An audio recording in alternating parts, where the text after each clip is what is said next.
The good gauge? Okay, that's loud. That might be a little too much. A little bit too much Ryan. People might start leaving, you know. Well, hey, welcome to the last Authentic Manhood of the year. Well, the winter, you know. Thanks for braving the monsoon rains out there, coming on out, you know. Some of you guys walked away from NCAA basketball to be here. Welcome. Interesting stuff here and what ranks with our job happiness. So it sounds like for most of us, what we do is the most important thing to our happiness, which is kind of interesting. You know, and our boss is down here, and coworkers, who cares who we work with, right? Interesting, you know? Love pulling you guys. So we're going to start with something. I have an ask of you, okay? So you're going to have to bear with me here. It's my Homer Simpson, please, please, please ask. We really want to help you figure out what might be next in connecting here at Horizon. Okay, so I was just having a conversation with one of you guys, and we were just talking about man, it's kind of hard sometimes to get connected here and figure out what my next step is. Sometimes your next step might be a deeper Bible study, right? Where you're this was good, but it's kind of surfacey. I'm used to a little deeper. Well, we got dozens, I would say, of deeper Bible studies that we could think about getting you connected to. Sometimes you're hey, I just want some more male friends in my life. I want to figure out how to serve. Whatever that is, the way to make Horizon home for you is to make friends. And the more it's consumeristic and you come in and out of the doors and don't know anybody, the more it just feels like going to Kroger, you know? So we want to help you connect. One of those cards is a Get Connected card. 3 of you guys filled it out last week. So thank you, Jeff, and some others. 3 guys filled it out last week. Kudos. So that one's for you. That's to help you grow. The other one is a survey about authentic manhood, and that one's for us because we want to make this as absolutely awesome as we can, okay? So I'm going to give you 5 minutes. Gage is going to turn on the best song of all time, okay? 5 minutes. Please fill both of those out. Put them in a stack on the middle of the table. What's that? No. Cool. Thanks for doing that for me. That's a fabulous song, little Billy Joel. Though Bobby had a good point. He said, man, for a song about a piano, that harmonica guy just won't shut up, right? He's all over that song. Well, thanks for doing that. Again, we want to make this the best it possibly can be, and we'll do it twice a year. So it's a big part of what we do here at Horizon. Well, for our last night together, boys, we're going to be looking at some work catalyzers, okay? So we'll start on page 92. And this is the idea of is there something in my career, in my life, whether I'm working actively, retired, where I could maybe lean in one spot to go to another level, to grow deeper, to accelerate, expand, and inspire. And tonight we're going to be looking at 5 of them, hopefully. We'll see how far we get. And we're going to be talking again about different parts of our body that I think of with these. So maybe your catalyzer tonight might be your mind. That is something that needs to change in how you think. It could be your heart, could be your feet, could be your mouth, your words, what you say, and it could be your hands.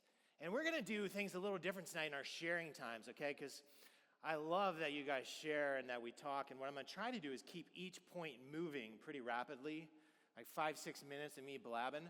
And then I'm going to give you 6 minutes and 6 minutes only for your sharing times, but you get 5 of them, okay?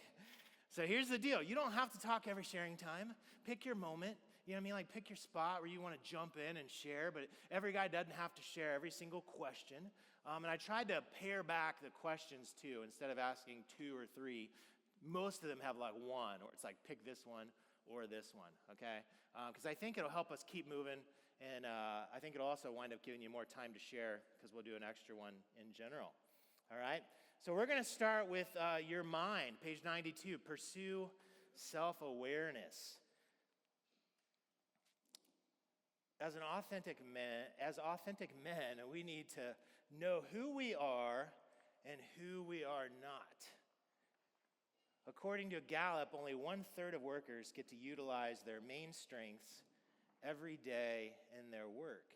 And if I would have thought about this, I would have put it in the Menti. But quick show of hands, if you're actively working now or if you're retired when you were working, how many of you guys right now feel like you're using your main strengths every day in your job, or you were when you were actively working?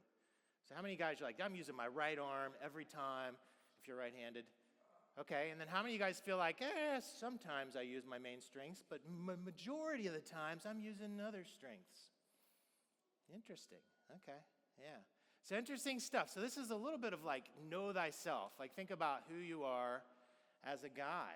And what I found, I'm 48. I know I look 28, but I'm 48, believe it or not. I know it's crazy, amazing to figure out the math on that. But what I found is in my 40s, I'm starting to figure that one out a little more every year.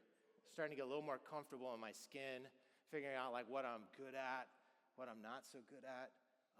And work's becoming a lot more fun. And I'm leaning into the areas where I'm strong. The Bible's big on this. So in 1 Peter, it says God has given each. So each means every single one of us, right? Could be like, say your name out loud now if I was really cheesy, but I'm not going to do that, okay? But God's given each of you a gift from his great variety of spiritual gifts. So God doesn't make us all the same, and I think that's beautiful, that some of us are really good at math, some of us are really good at talking to people, selling stuff. Some of you guys can build amazing things out of wood with your hands, right? With so many gifts. Use them well to serve one another. That in the idyllic version of God's kingdom, we're all using these plethora of gifts to serve other people. Like that's kind of how it works. So you have a gift, right? And hopefully, it sounded like about half of us are using that on a daily basis, and half of us feel like maybe it's hidden. And again, I think that's part of the journey of life is trying to figure out what that is. But on the same side, and this is not in the Bible, just FYI, Ryan 4:11 says this. It says, God has also given you some things that you suck at, but you don't quite know that you suck at them, but other people know that you suck at them. Right? Like that's in a non-standard version of the Bible. We don't carry that here at Horizon. But man, just as important as figuring out like what your strengths are and what you're good at is starting to figure out like what you're bad at. Right? I don't know if you've heard me tell this story, but I still remember about 15 years ago, my father-in-law like films everything. Okay, so he like films Christmases. I'm talking like the whole 13 grandkids opening presents. He's filming every single second of that, okay? And he's done it, we've been married 22 years, he's done it every year. Well, about, I don't know, 12, 15 years ago, we're like rewatching Christmas, right? Because it's not good enough to live it in the first place. We're rewatching it days later when we're at their house, and I'm sitting on a couch and he's filming from behind. And it was the very first time I realized that I was going incredibly bald. Right? Like I had no idea. He's like filming back here, like if Benjamin's me, he's filming, getting the grandkids. And I'm like, holy crap, Becky, how did you not tell me I'm losing? All right, and this was a while ago. So like I had no idea that I was like going, and I was paying money to get haircuts still. Like the Great Clips lady had been laughing every time. She goes, this is so easy. This guy's a moron. Like we don't want to be that guy that doesn't know what we're bad at just as much as we want to know what we're good at, that both are important in my book. So here's two ways as we're thinking about this catalyzer of know thyself, use your mind to figure out what you're good at and what you're not. Two ideas in the book here to help us think about this on page 92. Two ways you can pursue self-awareness and discover your strengths. The first is invest in some personality and assessment inventories. You guys ever done any of those, right? There's like DISC, there's so many. Like there's the Enneagram is one. What's another? Somebody yell some of these out. Myers-Briggs is one of the classics, right? You're like, I'm a penguin. I don't know. There's one that's like animals, isn't there? There's what's the newest one? That Strength Finders. Yeah. There's a bunch of them, and they're kind of like they're tools, so they are what they are. Sometimes you take them and you're like, yeah, that's not helpful at all. And other times you take them and you're like, oh wow, that actually is pretty darn spot on, So I'd encourage you to do that if you never had. Again, we got a wide variety of men in the room. There's 19-year-olds in the room. So like, man, if you haven't done this yet, and you probably did it in school, but get on that. Like figure out what you're naturally good at. And the second one is find wise and objective counselors or coaches who can give you honest feedback. And that's what I'm calling others discovery. Like, be brave enough to ask people that you trust in your life to be real with you. Like, have you ever done that, like, after a meeting? Like, as a boss, this is really hard to do. Like, a lot of you guys lead teams, lead people. But isn't it hard afterwards to, like, be in a one-on-one with somebody and be like, hey man, you're not on the spot here. Anything I really want to know, how could I have done better with that? And then you actually just sit there and you wait and let them talk. Like, ooh, man, that can be pretty eye-opening because you start to realize, like, I've got a bald spot that I don't know about, right? And if you don't ask people, especially if you're an authority and you're hiring, firing, you're leading, that they're not going to tell you. They're going to tell each other, right? They're going to be talking about it all the time. Ryan sucks at this, right?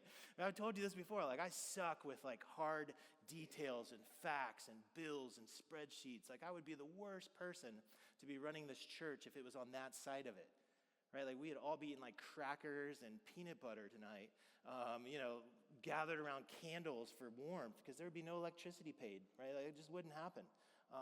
And if that was my job and I was sucking at it that badly, you better believe everybody would be talking about it, right?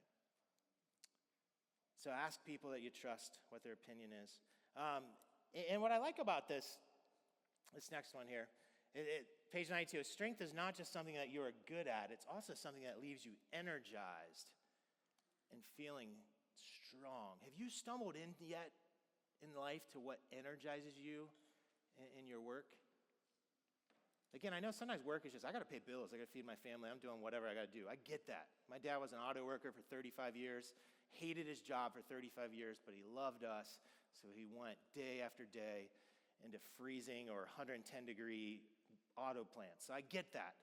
You can't always do what energizes you, but some of us have that privilege, that pleasure of being able to find that, or even in the role that you have, of what energizes you.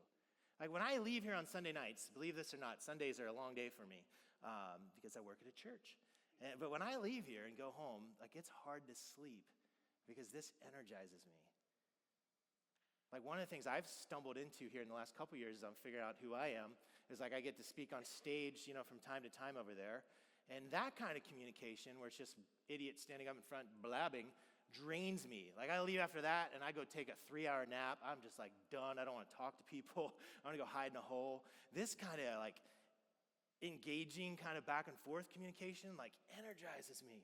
And it's just fun to figure that out here in my 40s. I wish I'd have figured it out in my 20s, my 30s. But man, at least I figured it out now, right? So what energizes you in your work would be another thing to think about. We're going to do our first table time. Promised you quick. What's something that you're naturally good at, or what's something that you suck at? Be brave enough to share with each other. Go with one or the other. You don't have time to do both. 6 minutes. 5, 4, 3, 2, 1. All right. Promised you 6 minutes. We're only going 6 minutes.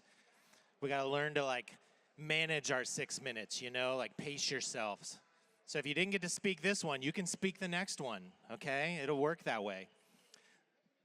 So what is something that somebody sucks at? Okay, we can all brag on ourselves, and I don't want to hear I'm good at spreadsheets, because that's boring. What is something that somebody absolutely sucks at? All right, so Jeff, what did you suck at? Managing money. All right, so Jeff is a financial planner, so if you, no. He is not. Can I do both mics? I like 2 mics, Gage. I mean, come on. All right, that's good. Thanks for being honest. Me as well. Somebody else. What's something back here that we suck at? What do you suck at? Being on time. Being on time. Were you late tonight? No? Okay, well, you're not that bad at it. But nice. All right, let's go to the young bucks table over here, the young stallions. What do you suck at? One of you guys? Making plans? Okay. Explain, like you always want to... Keeping a calendar. Oh, okay. Nice. That's good. One more. I suck at this. Yes, Dan. What is it? Empathy. Okay. So you're just like, suck it up, Sally. Get on with it. So you broke your face. Yeah. Right? Okay.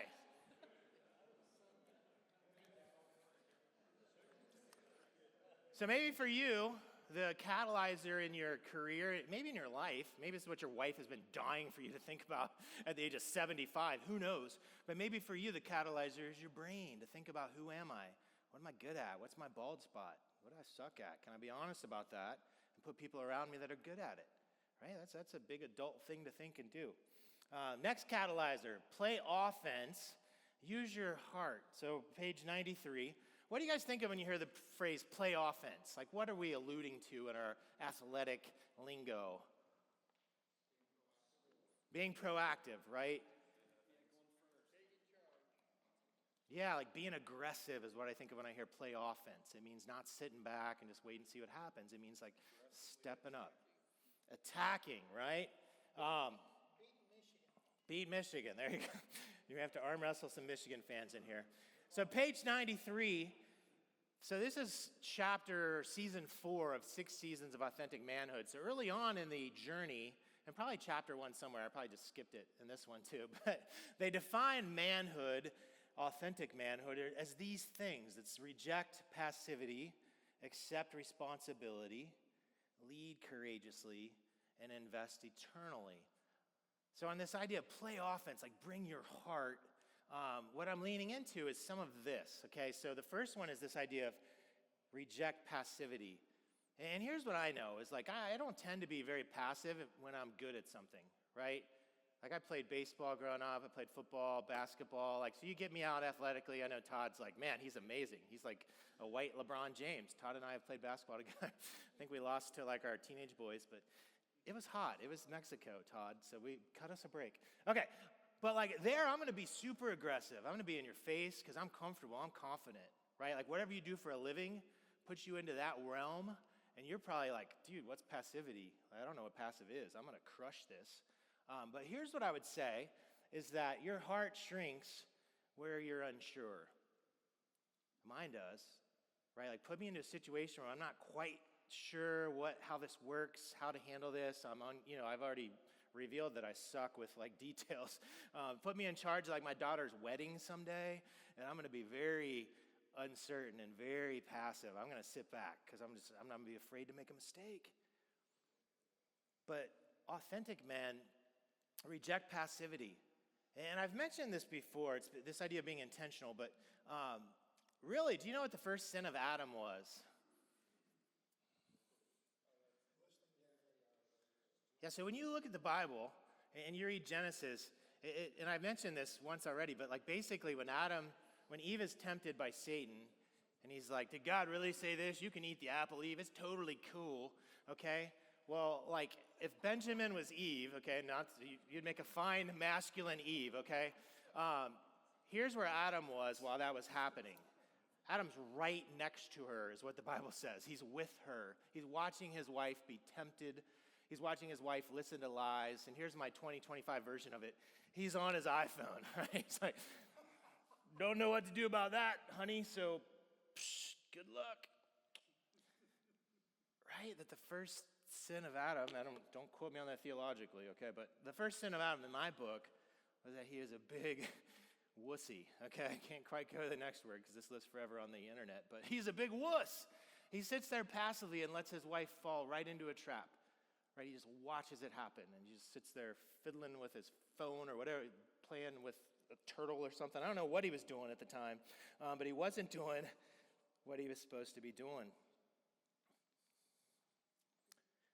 But here's the problem. Sometimes there's the flip side of intentionality, and some of us are what I call intentionality terminators, right? Have you ever been around one of those guys that like, there's no uncertainty about anything he ever does, no matter what, right? You're like, okay, man, I'm getting like open heart surgery in a couple weeks. Dude, I could totally do that. I got that down. I got a garage. I got some scalpels.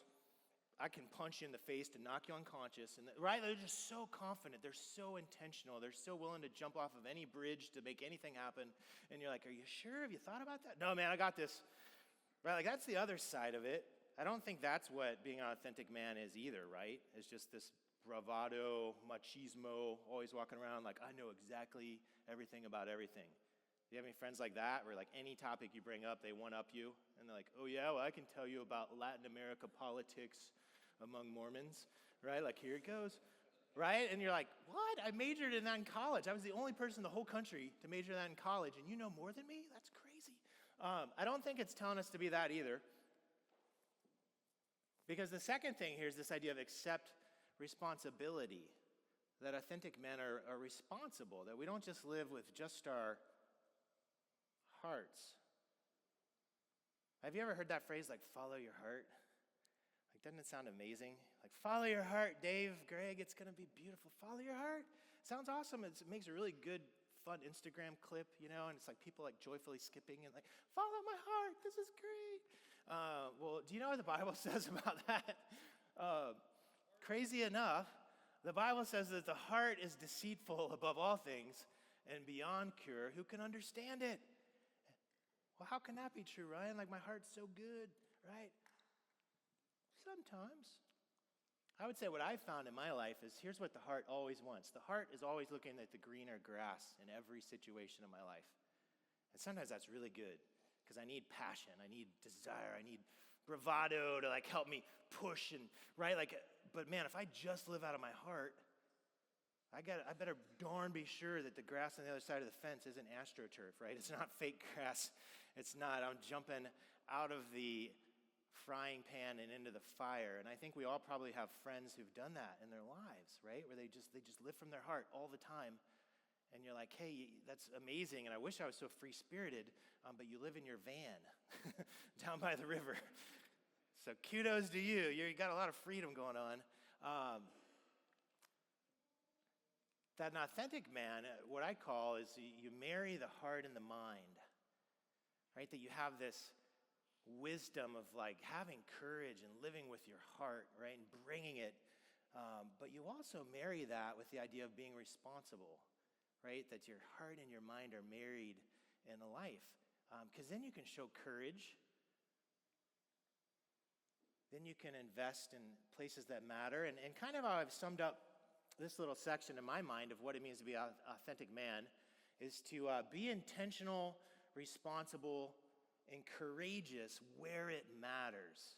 That's the eternal part, right? Like where it matters. Like some of us are intentional, responsible, and courageous in career places where it doesn't matter. Some of us are intentional, responsible, and courageous on a video game screen, right? We're like, I'm amazing at Fortnite or Halo or whatever the thing is that I'm too lame to know anymore, right? And you're like, I'm so amazing at that.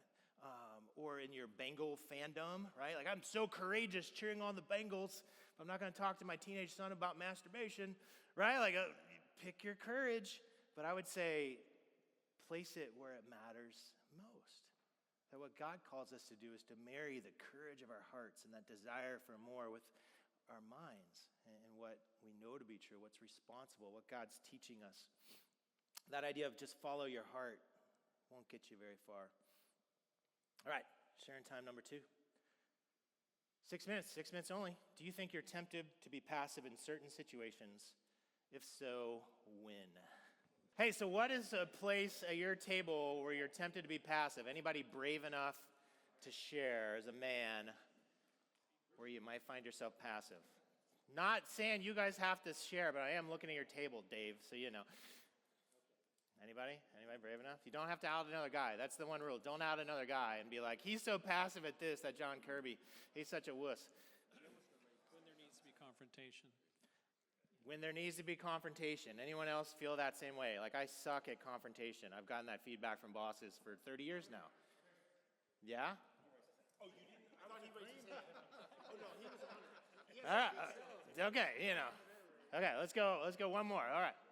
Doug, where are you tempted to be passive? Where are you tempted to wuss out? No, absolutely not. Nowhere? I'm here to spill my guts. Okay.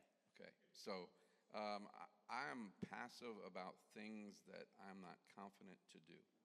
And that's a really broad statement, but Sure. anything that I am not 100% able to do at least 120%, I kind of, let's see if somebody else steps up first. Yeah. Until I figure it out, then I want to jump in and take over. Yeah, that's good. I totally relate. And here's what I would say is like passivity has this like it's like a double-headed snake or something where some of us, when we're not quite sure what we're doing, we back down and we get really passive. And then again, others of us become the intentionality terminator where we get really aggressive, right? Like my best friend like knows how to fix everything on a car supposedly, you know? I'm like, sure.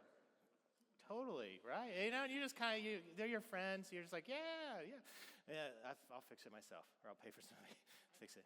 Do you have one, Raj? What were you just saying? Don't out anybody at your table without permission, No, Raj. no, I would Okay. never say anything about Brian. Okay. It's a sayer. But leading off of, he said, when you're passive about things you're not confident in, we said, you know what, that's exactly where the bond of friendship, having the tools in your back pocket to know where to go to, who to lean on, to say, okay, I'm not confident, but I want to reach out to the guys that I know that I can be confident and not have to be passive, and I can be aggressive and then take control, be courageous, and then lead determinedly. That's where we came. That's good. That's good. I like it. Nice. Yeah. Kudos. So here's something to think about. It's not on any screen, so you have to write it down if you want to remember it. But as men, sometimes it's hard to make deep friendships. I would say most of us could probably relate with that at some level. But here's what I would argue is totally 100% true, is that friendships grow at the speed of vulnerability.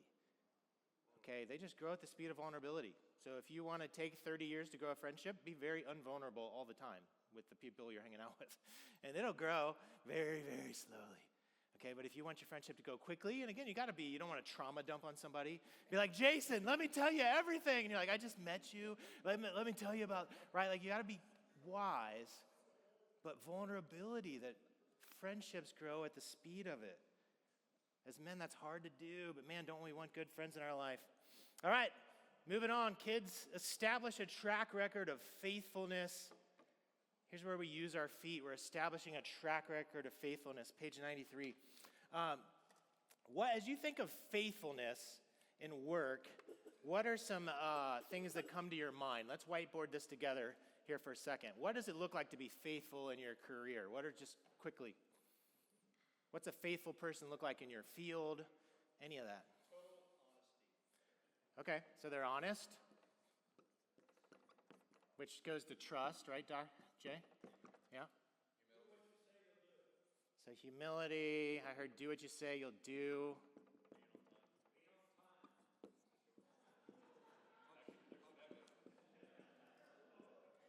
They're on time. What else? Yeah, we got that. We got do what you say. Gonna, yeah, there you go. Loyal, right? And that's a tricky one, right? Because you're like, how loyal is my company to me? They demand loyalty, right? Man, that's a hard one to walk. Yeah, well, one more. What's another thing that you'd think of with faithfulness? That's a great quote. 80% is just showing up.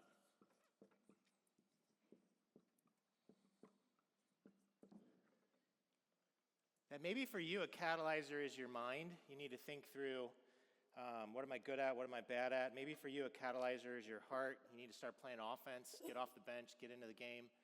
Or maybe for you, a catalyzer is you got to establish a track record of faithfulness. Like, just do stuff right? Like, show up when people expect you to. Wrong direction, Ryan. There you go. Did that. So the Bible has lots of wisdom on all areas of life, which is pretty cool. But one of them that I love is here in Colossians. It says, whatever you do, work heartily as for the Lord and not for men, knowing that from the Lord you will receive the inheritance as your reward. You are serving Christ. Like, how cool to think about like that, right? Because that takes out the boss factor in everything we do, right? Like, you may be like, my boss is an idiot, can't believe them sometimes, like, I could totally be doing their job better than them. Like, whatever it is, we've all been there, right? Like, Alex is thinking that now. I'm Alex's boss. He's like, I could do this so much better than him. He's a moron, right? Like, whatever it is, like, if you believe this to be true and like you're a follower of Christ and like this is how you're living your life, then whatever you're doing, you're really trying to serve God. Right? And when you do that, you want to do it to the very best of your ability. And then there's rewards beyond your paycheck, what you see here on this side of the dirt. Page 93, a faithful worker is certainly better positioned to be a life-giving presence. And hopefully over the last 5 weeks together, you've started to hear that theme a lot when it comes to like God wanting us to have a calling and a vocation, is that no matter what God has called you to do, be it an accountant, a doctor, a lawyer, a driver, a handsome pastor, right? Like, what he calls us to do is to be life-giving presences to create and to cultivate in the world around us. Like that's when a job becomes more than just like, I'm just pushing buttons, I'm just doing this thing, and it becomes this living and breathing and beautiful thing in your life that grows beyond just punching a clock and living for the weekend. Here's something I stumbled into as I was thinking about this that hopefully will resonate with you. That we leave footprints everywhere we go. Okay, so think about that in your life right now, in your family, in your career, your neighborhood, the retired guys you hang out with, like whatever you're doing right now, like you are leaving footprints in wet snow all around you. And we're known by them. Like you're totally known by the footprints you leave. Everyone sees them. We don't even know they're there sometimes. Again, we've got bald spots we don't see. And think about this in your relationships. Like, don't you have those people in your life right now that like everyone knows the footprints they leave are like, they're terrible to work with. They're so hard to work with. They're disagreeable. Or they leave the footprints of, man, they're a joy to work with. Man, I would love to connect you with them. They're great. Or in work, like I love this idea. Like, man, that guy gets crap done, or man, that guy takes a lot of craps, right? He disappears all the time. I don't know where to find him. He's just always gone. I don't know, you know? We all know those employees that we've worked with, those coworkers. They're like, dude, that guy takes like 18 bathroom breaks. Like he either has severe intestinal issues or something is going, or no, he's just not faithful in the little things. And in our decisions, we're leaving footprints, right? In our families and our friendships and our career of, man, he's wise. I want to go to him because he's smart. Or man, I wouldn't trust him, right? Like I'm not trusting my best friend to work on my car because the footprints I've seen him leave behind are destroyed cars, right? Like, hey, those aren't working so well anymore. Might not be where I want to head with that. Table time number 3. Where in your life are you leaving the best footprints right now? Work, career, family, anything's open game. 6 minutes. Sounds good. Sounds good. A little more. Cool. All right.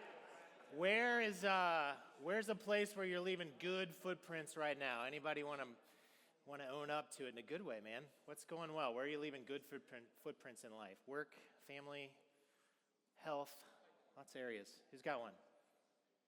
Family memories. Family memories. Okay. Putting together pictures. We were talking about how many times you looked at a picture and like, who the hell is that? Yeah. Yeah, so trying to piece it together because someday that will really matter, right, to people that will cherish it once we're gone, right? That's huge. Yeah. Somebody else, what's a spot that you feel like, man, I'm leaving good footprints? I can be honest with that right now. Yeah, Kelly. You know, I don't know if they're good or not. Well, you know, I don't only know if time will they're- tell, Kelly. I don't know if they're good or not. But at 66 years old, and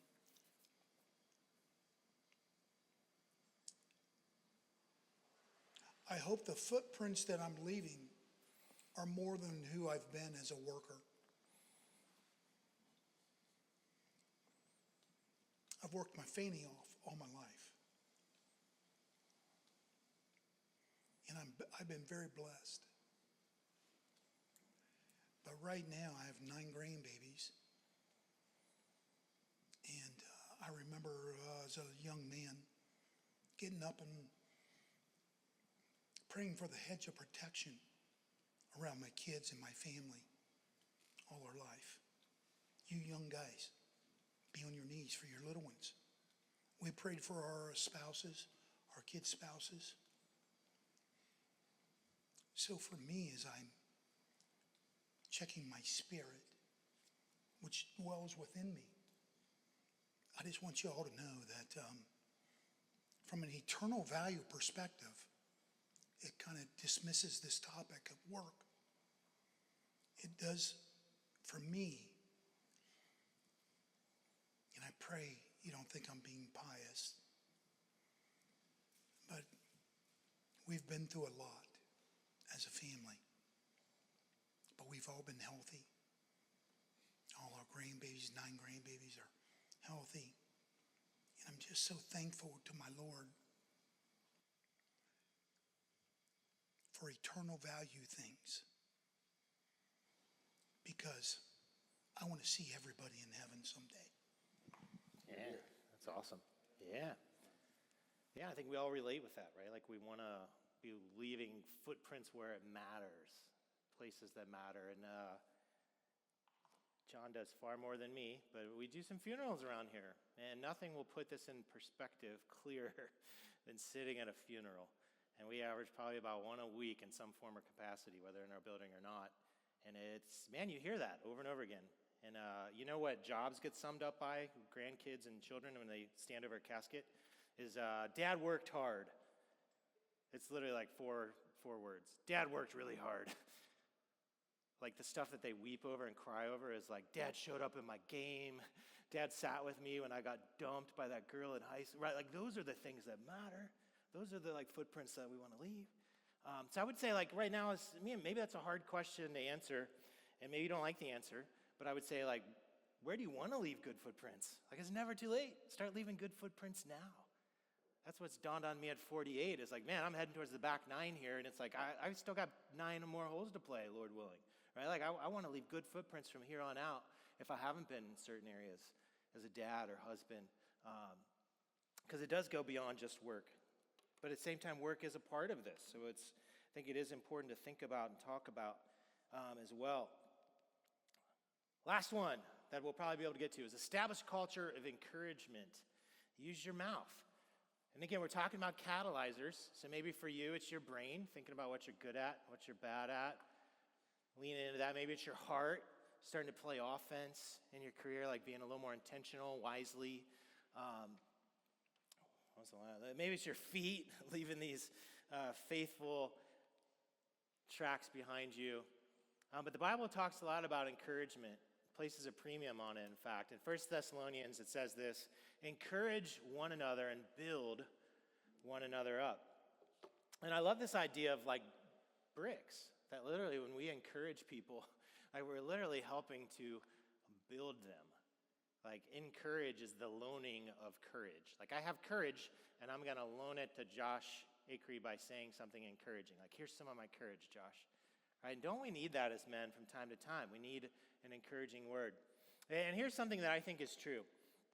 And if it's not, you'll never know because there's no way to tell. But I would bet that our greatest accomplishments grew from the seeds of someone else's encouragement. So probably like whatever you do right now that you're good at, like your dad, your uncle, a friend, somebody probably somewhere along the line was like, hey, you're pretty good at that.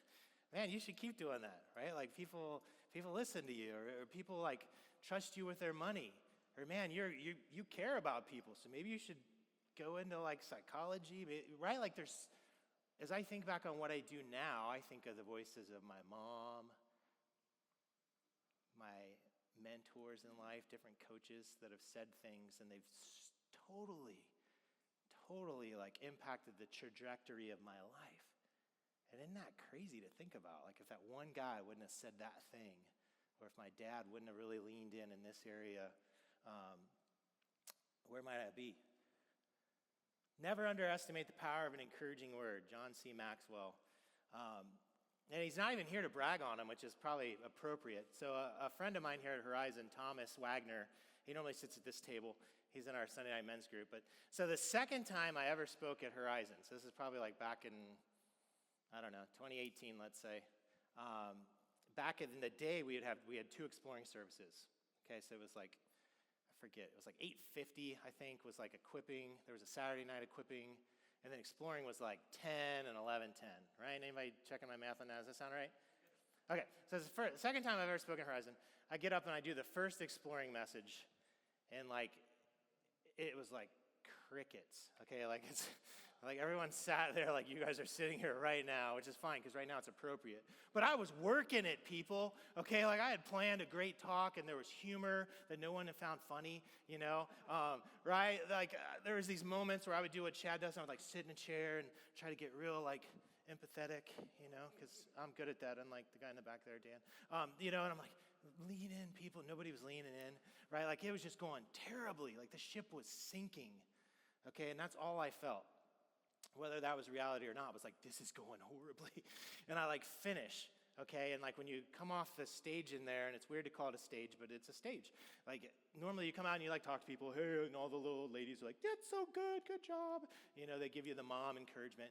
Well, like I literally walked off stage, turned right, and made a beeline for the bathroom in the green room, like where the musicians hang out, and I vomited. Okay, like I threw up, and I was like, I've got to go back out there and do that again. Like that's all I was thinking. So I'm like sweating profusely. Do not want to go back out there and do that again. And I walk back out like a broken, sheepish, talk about like passive guy. And I'm just like, I want to go like hide in my car. You know, like they won't notice if I just leave, right? How bad do I need this job? Like literally, those are things going through my head. And this guy that I barely know at the time, literally I had had one conversation with him, walks up to me, and he's like, hey, my name's Thomas Wagner. Hey, good to meet you. Oh, yeah, I've seen you, Thomas. And I'm trying my best to play it off. I'm like drenched in sweat at this point. And he's like, hey, I don't know if you know this, but I'm like the dean of the School of Communication at Xavier and blah, blah, blah, blah. Man, that was terrific. Here's all these notes I took. Like your second point was like, man, that was like spot on. And like, I'm totally not making this up. Like this actually happened. Like I literally within 5 minutes went from puking in a bathroom, like contemplating changing careers midstream on a Sunday morning, to being encouraged by a guy who like barely knew me. Never underestimate the power of an encouraging word. And I went back and listened to the talk, and it was like a C- talk. Okay, so it wasn't a good talk. There's no turning point of here. It was the best talk I ever gave. Like it wasn't even a great talk. But the fact that like this guy probably sensed, oh wow, he's probably feeling a little uncomfortable. He probably needs me to loan him a little bit of courage right now. And 3 minutes, and it totally changed that morning. I'd say probably if that wouldn't happen, I don't know if I'd have kept speaking ever here. Like I certainly have been standing here. You never know what a little bit of encouragement will do. And maybe that'll be your catalyst in your career, your life right now. Page 94, create and cultivate a work environment that is life-giving to your employees and coworkers. Because isn't that what we want to do? We want to create life around us. We want to create and cultivate. Idiot's Guide to Encouragement. Maybe you're bad at encouragement. I would imagine some of us, it's not so natural to walk up to a guy you barely know and encourage. Well, here's the Idiot's Guide, okay? It's helpful for me. Your wife will probably thank me for this too if you're married. Here it goes. It's 4 simple steps. Notice things. Hey, I noticed, honey, that while I was at Authentic Manhood tonight, you cleaned the whole kitchen after making dinner for all the kids, and I come home and it's clean. Like, that's probably what I'll walk into. I hope. Right? Well, I'm going to mention that to her. Thanks. That's amazing. I know it's been a long day for you, too. Thanks for doing that. And then here's a tricky one. And then listen to how they respond. Because sometimes I've had bosses or people in my life that are so encouraging, but it was like hanging out with Tony Robbins all the time. You know, you're like, please back off. I don't need any more encouragement.